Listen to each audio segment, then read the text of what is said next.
Oke, selamat pagi semuanya. Jadi di sini kita bakal ngobrolin tentang relasi antara agama Islam dan Konghucu. Mungkin boleh diperkenalin namanya satu-satu. Nama saya Arjanita dan saya beragama Muslim Islam. Kalau saya namanya saya dari agama Katolik. Katolik. Dan saya Ifar, agama saya Konghucu. Saya Dina, saya beragama Islam. Saya Kira dan teman saya Ribi. Kita beragama Islam. Nah, jadi di sini kan ada macam-macam agama, ada Katolik, Konghucu sama Islam. Betul. Nah, kita di sini mau nanya tentang seputaran agama. Jadi menurut kalian tuh pandangan tentang agama itu apa? Agama Iya. buat kalian itu apa? Kalau dari aku dulu ya, kalau Nah, menurut aku sih agama tuh lebih kayak kepegangan hidup gitu loh. Jadi kalau kita misalnya kayak lagi capek sama hidup kita kayak lagi kosong lah hampa, dia tuh kayak jadi petunjuk hidup kita gitu. Pedoman hidup ya. Iya. Kalau menurut yang lain gimana? Sama sih. Kalau dari gue sih paling itu tempat untuk saling ngumpul juga ya. Jadi nggak cuma doa atau gimana, tapi juga bisa ngumpul nih, ketemu orang-orang yang Saling share saling gitu. ini gitu. Saling Jadi, Bisa belajar jadi juga komunitas ya. iya jadi komunitas gitu. Terus di sini ada yang tahu nggak sih perbedaan agama Islam sama Konghucu tuh apa coba? Aku nanya ke Jennifer deh, kan Jennifer di sini ya sebagai agamanya Konghucu. satu-satunya yang Konghucu. Eh, Kira-kira dari Asis. dari yang kamu tahu bedanya agama kamu sama agama Islam atau agama yang lain aku gimana? sendiri ya, yang aku tahu kalau Konghucu tuh sebenarnya kita lebih ke nyembah dewa gitu. Jadi kita kayak pakai hio atau rupa gitu loh. Jadi kita kayak punya banyak sih, kayak ada dewa tanah, dewa matahari gitu. Jadi kita kayak minta semacam doa buat biasa sih buat kayak keselamatan diri, atau kalau untuk biasa buat orang bisnis tuh kayak kelimpahan lah gitu lah. Kalau Berarti lebih dekat sama Buddha dong daripada ini. Iya, sebenarnya mirip-mirip sih, tapi kalau di Konghucu tuh kita nyembah dewa, kalau di agama Buddha tuh lebih ke ajarannya aja sih gitu. terus perayaannya kalian nyembahnya tuh setiap kapan atau boleh terserah kita? Ya, Atau ada ada perayaan Iya, khususnya? biasa ada kayak kalau di agama Buddha sih ada Waisak ya. Kalau Oh, di Konghucu iya. juga sama sih ada Waisak, tapi biasa ada tambahan Cap Gome sih namanya. Kalau di Konghucu, Cap Iya. Gome. Cap Gome, ngapain tuh? Apa ya? Biasa dia tuh kayak sembayang, tapi kita kayak ada tambahan, ada makanan kayak lontong Cap Gome gitu sih biasa. Oh, yang sembayang Gitu. buat yang Oh, itu udah buat meninggal Cap itu bukan? Gomengan. Oh, Iya, gitu. bener. Yang udah Oke. meninggal.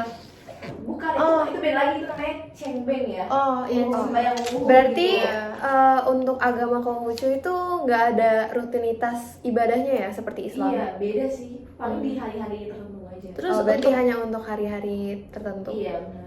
untuk Waisak tuh setiap tahunnya sekali kan? Iya. Iya, berarti Seperti Idul Fitri lah ya. Iya, kan kita kan baru lebaran ya ngomong-ngomong. Iya. Jadi perayaan di Konghucu cuma ada apa tadi? Waisak. Waisak sama satu lagi Cap Gome Cap itu Gome. aja. Biasanya yang tadi sembayang luhur juga ada, namanya Cengbeng gitu. Oke. Mungkin sekarang boleh dijelasin dari pandangan dari agama Islam.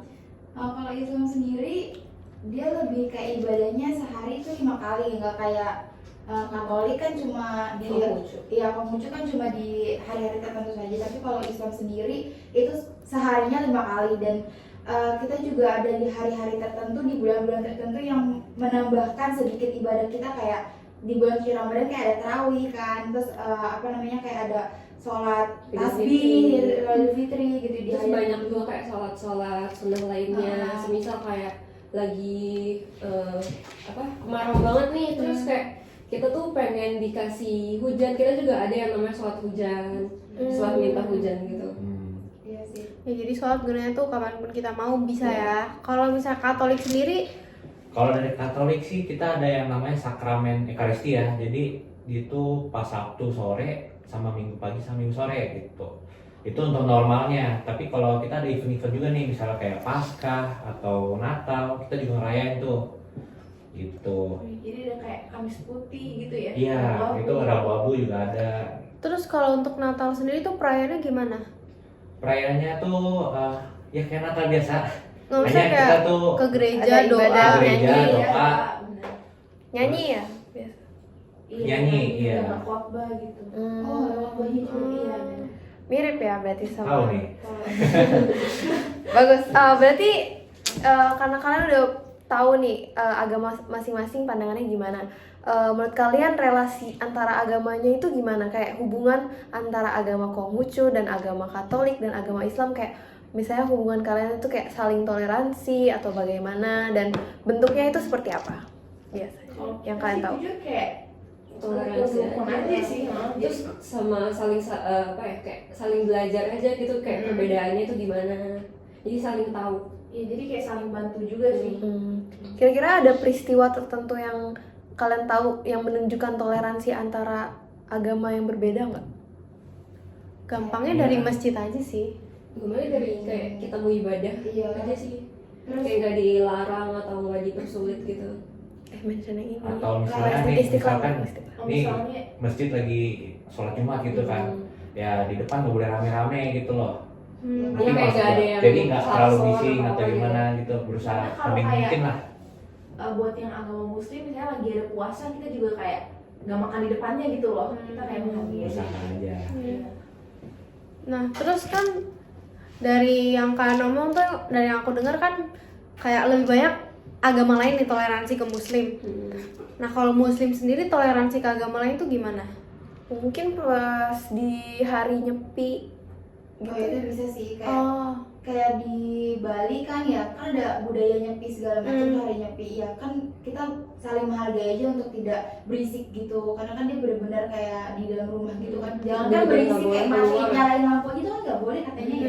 iya, iya. Jadi kita saling toleransi di situ sih. Terus menurut kalian berat nggak toleransi sesama umat beragama? Kayak apa? Ada tantangannya Iya, nggak? apa sih tantangannya? Pasti ada sih. Pasti ada, kalau setiap agama pasti ada. Kayak misalnya Tapi kalian tiap orang pasti beda-beda Iya, persepsinya kan. beda-beda. kayak misalnya kalian berteman dengan teman yang berbeda agamanya dan kalian kayak tantangannya apa gitu? Kalau dibilang tantangannya gimana, sejauh ini kalau antara saya dengan teman saya gitu, kalau misalnya di hari-hari tertentu kayak misalnya saya waktu ibadah atau gimana ya, mereka kalau misalnya pengen ikut temenin atau gimana ya nggak apa-apa. Cuma kan kalau misalnya ibadahnya yang hanya di hari Minggu tertentu yang benar-benar kita kan lagi nggak, di saat itu lagi nggak bermain, jadi kan kita kadang nggak ikut temenin juga kan. Sedangkan untuk muslim sendiri kan setiap jamnya tuh kan ada saat ibadah ya. Bener, kalau mau Iya, gitu ya. jadi kayak mau nggak mau saat kita bermain kayak bentar ya gue sholat dulu atau segala macam Nah, gitu. gitu. Iya, kayak gitu aja sih. Oke, Lagi main game terus ditinggalin temennya kan, aduh. Iya, ya mau nggak mau kayak ini ibadah gua gitu kan, lu nggak mau Iya sih, maksain nggak salah ya sih. kenapa tuh lu maksain gua buat tetap lanjutin main game gitu kan Hmm. nggak bisa. Itu sih.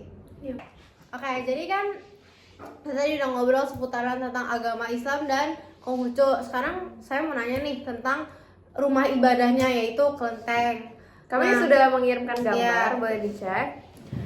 Nah, jadi saya mau nanya, arsitektur dari kelentengnya sendiri tuh ada arti apa?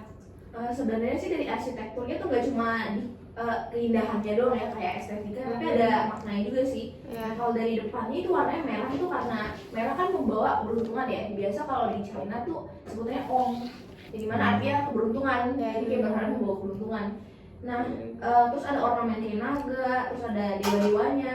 Itu semuanya tuh kayak tentang perjalanan kisah para dewa-dewinya gitu sih. Oh, jadi kayak ornamen yang di atas itu tuh cerita Iya, dewi-dewinya. bener. Cerita dari Oh, pas iya. lahir sampai dia meninggalnya gitu, jadi kayak ada hubungan sama karmanya juga. Kalau dalam agama Konghucu sama Buddha sih kita tuh ada apa ya namanya, kehidupan setelah kematian itu, dia namanya tuh reinkarnasi ya. Dimana reinkarnasi itu berhubungan sama karma yang kita buahin juga, kita lakuin. Jadi kita tuh nggak cuma kayak masuk surga sama neraka aja, tapi kita punya 31 kehidupan alam. Jadi kayak ada alam dewa, alam binatang, alam setan. Iya, dia tuh ada namanya neraka awisi ya, dimana kalau kita tuh ngebunuh orang tua, terus kita juga kayak menghina dewa sendiri. Oke, jadi di foto selanjutnya ini ada pintu masuk ya, pintu masuk kan ya. Gini, Iya betul. Nah, Yang ada kenapa tulisan pintu selamat masuknya datang. di sini bukan di depan kelentengnya? Di sampingnya maksudnya. Di Iya, sampingnya ini di ya. samping kan ya? Iya, kenapa pintu masuknya di samping bukan di depan? Kan tadi kelenteng, kenapa nggak langsung masuk? Sebenarnya ini kan ada dua bagian ya. Kalau yang bagian yang lurusnya itu tuh buat ada berapa dewa gitu. Kalau yang bagian sini, sebelah sini ya, itu ada dewa tambahan gitu setahu. Oh, jadi kalau mau ke dewa tambahan kita ke samping. Iya, di kiri ini. Nah, sekarang lanjut ke gambar selanjutnya. Di sini ada kayak Kayak semacam ya. Itu tuh fungsinya buat Boleh dijelasin? apa ya? Oh, itu tuh tempat buat kayak itu bakar kertas bakar, namanya tuh syamce ya. Dimana dia tuh kayak kertasnya kita sembahyang dulu, dia tuh warnanya putih. Putih. Oh, bukan Sama merah. Ada juga yang kuning. Bukan merah. merah. Tapi di sini Warnanya kayak itu. merah. Oh, Merah itu tapi warnanya ada tulisan oh, ya. Lanjut ke gambar selanjutnya. Di sini ada seperti loker gitu ya, warna merah. Itu apa ya? Oh, ini tempat buat bakar. Yang tadi. Pembuangan dupa. Iya, buangan. Iya. Jadi kayak abunya gitu, abu Ah. lupa. Jadi kayak tempat buat. Oh, jadi Itu nggak sampah dibuang ya? ke Tapi nanti ujung-ujungnya dibuang nggak? Apa akan Dibuang. hanyut sendiri gitu? Jadi debu. Apa ntar dipakai lagi gitu? Enggak, ini kayaknya dibuang deh. Jadi dikumpulin dulu kan di kotak ini, lalu dibuang. Kalau di Katolik kan dia tuh abunya ya kita bukan pakai kertas sih, pakai daun palma gitu kan dibakar, habis itu debunya itu buat rabu-abu tadi itu Oh, yang yang- biasa di kepala itu kalian. Kalau ini dibuang. buat Oh, ini ash. buang. Iya. Terus Oke. kan ini kan di kelenteng nih. Kalau di rumah kamu sendiri ada ginian atau nggak ada? Biasanya kalau di rumah orang Buddha ada kan ya. Kalau di rumah kamu sendiri, Aku sih ada sih, aku ada 3 dewa. Yang tadi dewa langit, dewa tanah, sama dewa rezeki. oh iya. Oke. Cari rezeki bro. Iya. Terus yang terakhir nih dari foto di kelenteng itu ada kalender. Oh iya. Itu fungsi kalendernya tuh buat apa ya? Dan tiap tahunnya tuh berbeda-beda nggak? Tanggal-tanggalnya atau sama aja? Iya, beda-beda sih tiap tahun. Tiap tahun Ada beda-beda. kayak pergantiannya gitu kan. Jadi kayak ini tuh lebih kayak ke perayaannya gitu sih. Contohnya kayak ada Waisak atau namanya tadi Cenbeng tadi. Jadi kayak doa ke leluhur gitu lah. Jadi kayak mama dari mama kita tuh kayak yang udah meninggal gitu, neneknya gitu loh. Leluhur Kita ya. doain. Terus gitu. dari kalender ini kan ada namanya Wage, Kliwon, Legi, Pahing. Itu tuh beda-bedanya tuh apa ya? Kalau itu ini deh kalender Jawa kalau lagi Kalau yang laguinya baru mungkin ya, lagui. Kalau di kalender ini juga ada ini sih, hari-hari kayak makanan vegetarian gitu. Oh, Jadi kayak ada- Wajib diikutin tapi. Wajib ikutin. atau sunnah. tergantung diri sendiri sih sebenarnya. Tapi biasanya kita tuh seminggu tuh hari Rabu sih biasanya. Oh, Ini ada tuh- nih Asada Puja. Itu apa ya? Asada Puja. yang di Oh, ini bawah. banyak nih perayaannya. Itu perayaan-perayaan doang nggak Ini sih? perayaan khusus agama kalian ya? Iya kayak Oh, jadi ini- bayang gitu lah. Oh, jadi ini kayak misalnya ada lebaran tuh nggak ada di kalender ini? Enggak. Oh, oke. Nah, Oke. ini tuh kan banyak nih. Apa sih? Kalau Islam kan boleh gimana ya? Boleh di rumah gitu loh. Ya nggak? Kalau ini harus di ini di kelenteng. rumah aja bisa atau Oh, di rumah kelenteng? juga bisa kalau kita ada dewanya. Kalau ada dewa Harus ada patungnya. Ini berarti harus ada Iya, patungnya. patungnya. Patung itu kita beli, bisa bebas kita beli semau kita apa kayak ada ketentuan-ketentuannya kalau mau beli? Kayak misalnya harus beragama inilah, ini apa kayak boleh misalnya saya mau beli juga ya udah beli aja. Iya boleh sih. Oh, sebenarnya boleh. bebas. Hmm. Tapi dia tuh cuma ada di toko-toko tertentu sih. Oh ya, oke. Oke, sekarang kita boleh move on ke gambar yang masjid ya. Oke, jadi kita sekarang bakalan ngomongin tentang masjid nih. Kan biasa kalian tahu sendiri kan masjid tuh bentuknya tuh kayak ada kayak gini, ada kubah ya, kubah, terus ada Kuncing-kuncingnya. apa namanya? Sorry, bulan. Itu tuh apa artinya? Arti dari arsitektur sendirinya itu tuh apa kalau masjid? Lebih untuk estetika sama simbol aja sih. Cuma kalau untuk fungsinya biasanya kan negara Islam itu di negara-negara yang panas, negara-negara timur. Jadi untuk apa? Menghindari udara panas gitu jadi kali. lebih Oh, iya. iya. Jadi lebih Adem. Nggak Oke. panas. Terus fungsi untuk grafis ya. Bulannya sendiri tuh lambangnya nggak ada arti apa-apa. kalau bulan sendiri sih kayak ada sejarahnya sih kalau menurut saya sih kayak waktu zaman Nabi Muhammad itu ada sejarahnya sendiri gitu nggak sih kayak ngebelah bulan atau gimana? Siapa sih Nabi siapa? Jadi kayak sebenarnya simbolnya gitu ya. Oh, iya. Jadi bulannya setengah. Ya terus apalagi kan kalau misalnya yang kita tahu bulan itu kan sinarnya sangat amat cerah gitu kan. Jadi kita berharap ditaruh di atas kubah itu biar Cerah. Cerah. Oke. menyerahkan kegelapan gitu. Oke. Dan di sini untuk di beberapa masjid ya ada yang naro tulisan Allah dan Muhammad ini, kira-kira maksudnya apa? Lebih ke kaligrafi juga, untuk estetika. Selain itu juga kan Allah itu Tuhan kita, kita menyembahnya Allah. Terus kalau Nabi Muhammad itu lebih ke utusannya yang benar-benar yang harus kita imani, Iya. yang harus nabi kita lah ya. pelajarannya juga kan lebih banyak dari nabi-nabi. Ya, karena kan Nabi Muhammad nabi penyempurna kan ya. Nabi akhir. Yang menyempurnakan semuanya. Terus menurut saya juga ini ada sangkut pautnya juga sama syahadat juga kan. Oh. Soalnya kan syahadat gimana boy? Asyhadu an la ilaha illallah wa asyhadu anna Muhammadar Rasulullah. Ya gitu. Ya. Di Islam tuh ada ini nggak sih apa patung itu? Oh enggak, kita Kalau biasa kan katolik ada patung, Enggak. salib gitu. Iya. Konghucu juga ada. Di Islam sendiri tuh nggak boleh ada patung karena kita nggak nyembah patung. Iya. Kayak Allah sengaja Oke, nggak oke, mau, oke. oh nggak boleh gitu.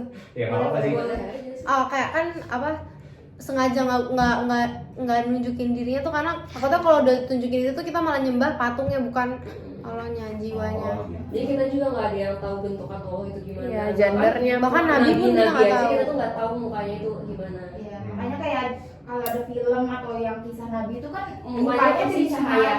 kita nggak kelihatan mukanya gitu, iya. Oh, baru Iya, tahu. kayak gitu. Atau enggak hitam biasanya. Iya. Hitam tapi bersinar itu.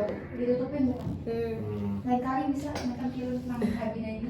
Ya, Nah. kalau diajak boleh. Ya, Banyak kok. let's go. Banyak ya? Terus di sini ada gambar shaft ya. Nah, ini kira-kira batas shaftnya ini boleh dijelasin kali ya? Nah ini kan kayak lurus-lurus kayak itu sebenarnya cuma sejadah. Terus kalau sholat juga kan pasti imamnya itu selalu bilang luruskan dan rapatkan shaftnya. Jadi kalau kita sholat pun itu shaftnya itu harus benar-benar lurus Rapi, dan ya? benar-benar rapat, kayak dari pundak satu orang ke satu orang lagi itu harus benar-benar nempel. Jadi kalau misalnya walaupun ada jarak 1 cm pun itu nggak boleh, katanya kalau kayak gitu tuh bakal diisi sama setan gitu. Emang Jadi- kalau kayak gitu sholatnya nggak keganggu kalau misalnya dempet-dempet banget. Enggak, malah lebih bagus itu dempet. Nah tapi kan di gambar ini kan mereka dulu pisah-pisah tuh. Oh, mungkin Kenapa tuh? Karena Mungkin ini ini kan lagi- ada yang ini juga di fotonya katanya lagi taraweh kan. Iya. Oh. Dan itu sunnah. Jadi kalau sholat sunnah itu boleh dilakuin masing-masing Sendiri. juga sendiri-sendiri. tanpa ada Oh, imamnya. Tanpa ada imamnya, ada yang memimpinnya gitu. Ya, terus juga apalagi kalau sebelum kita ngelakuin sholat yang wajibnya tuh biasanya ada sholat sunnahnya dulu. Ada obliya sama Obliya, ba'diyahnya. ba'diyah. Itu biasanya kita sendiri-sendiri kayak Langsung sendiri aja langsung dulu, nyebar gitu lah. langsung nyebar. Nanti Oh, gitu. waktunya sholat yang wajib itu langsung pada Langsung ngumpul ngumpul lagi. biasanya kayak gitu. Kayak gitu sih. Terus Udah dong, udah 15 menit anjir. terus yang kalau yang di rumah kan agak jauh-jauhan, kalau di rumah nggak apa-apa sholatnya agak jauhan biarpun sholatnya bareng. Sebenarnya kalau misalnya semuanya cowok itu harus benar-benar rapat juga. Oh Kalau hanya untuk misalnya- cowok doang yang rapat, cewek Cewek, nggak? cewek juga iya, maksudnya kan kalau misal di rumah tuh kayak ada suami ada istri, jadi kalau berjarak ya emang harus berjarak kan, karena cowok sama cewek itu kalau sholat kan Iya. harus ada batasnya gitu. Terus kalau misalnya istri sama adek itu misalnya sama-sama cewek itu mereka biarpun di rumah tetap harus rapat. Iya. Iya. Oke. Gini aja deh. Oh jadi dari masjid sendiri tuh kayak dari bangunan kan pasti beda-beda ya. Itu tuh nggak ada arti apa-apa kan, cuman palingan terserah arsitekturnya mau desainnya gimana. Jadi cuma Selagi- untuk estetika doang kan ya. Selagi nggak ada gambar yang menentang gitu nggak sih? Iya. Terus juga kan kayak kaligrafi juga itu ada pelajarannya gitu, namanya hot. Jadi kayak pengrajin mungkin sebutannya senimannya, Iya. kayak ada seniman kaligrafinya gitu. Tapi dari kaligrafinya sendiri tuh setiap kaligrafi tuh imajinasi mereka atau ada artinya Ada dari setiap artinya, kaligrafi? ada Oh berarti Ada ini dari Al-Qur'annya. yang ada dari ayatnya. dindingnya ini nih ada kaligrafinya kan? Itu tuh ada artinya, nggak cuman asal. Ini kan tulisannya tuh Allah Allah. sama Muhammad kan. Ah. Jadi sama aja kayak Allah itu Tuhan kita dan Muhammad itu. Nggak maksudnya kayak dari gambar tuh kayak batik-batiknya itu enggak. Bentuk batikannya gitu. Iya. Oh itu kayaknya Seni. random nggak sih? Oh, Dari iya, gambar? seni. Imajinasinya. Iya. Kalau yang Arabnya itu udah ditentukan gitu. Oke, kayaknya itu aja. Ya. Sampai sini terima kasih semuanya untuk waktunya udah ngobrol bareng dan sharing ya. Ya, jadi saya sendiri lebih tahu lebih banyak nih tentang agama-agama lain, lebih terbuka lah istilahnya. Ya, kita semua jadi banyak belajar juga. Oke, thank you. Terima kasih. kita juga appreciate nih kameramen kita udah ngevideoin susah-susah dari tadi. Iya, Makasih ya. Dia jokok. Makasih Rama. Walaupun pegal-pegal Thank you, dikit. Ram.